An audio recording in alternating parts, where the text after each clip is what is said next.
પેટલાદમાં ચારે બાજુ રસ્તા બંધ, જનજીવન ખોરવાયું, બજારો બંધ. કોલેજ ચોકડી સાઈનાથ વિસ્તારના રસ્તાઓ પર પાણી ફરી વળ્યા. તળાવ છલકાતા લક્ષ્મીજીના મંદિર પાસે પાણી ભરાયા. તંત્ર પાણીના નિકાલ માટે કામે લાગ્યું. અંદાજિત 25 લોકોનું સ્થળાંતર કરાયું.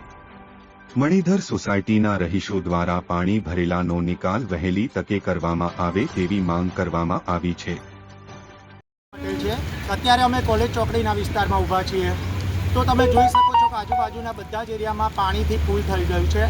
જેમાં એક Manidhan society, Sachin society, Shramjivi society, Shaktidhan society કે જેમાં અસંખ્ય રબારીવાસો રહે છે અને એમની પાસે ઘણી બધા ઢોર ઢાંખર છે, જે અત્યારે પાણીના લીધે એ લોકો બહાર નથી નીકળી શકતા, નહીં તો એમને ઘાસચારો ખાવામાં મળતો. તો આપણે એક જ અમે તંત્રને રિક્વેસ્ટ કરીશું કે જેટલું જલ્દી બને એટલું આ પાણીનો નિકાલ કરે, જેથી અમુક ઘરોમાં પાણી ઘૂસી ગયા છે, તથા જે ઢોર ઢાંખર અત્યારે જે ઘાસ મેળાના છે, તથા સીતા તલાવડી જે છે એ અત્યારે ઓવરફ્લો થઈ છે.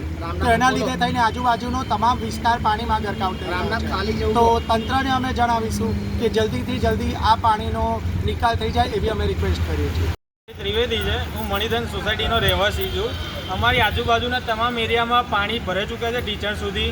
Shaktinagar society, Manidhan society, Sachin society, college ચોકડી વિસ્તાર અને ગોવર્ધન સોસાયટી અને એમાં આવેલી સીતા તલાવડી એ અત્યારે છલકાઈ ગઈ છે. એટલે વહીવટીતંત્ર દ્વારા મારી અપીલ છે કે જલ્દીથી જલ્દી આ પાણીનો નિકાલ થાય અને આ સમસ્યા દૂર થાય. જીવજંતુ બહાર આવે.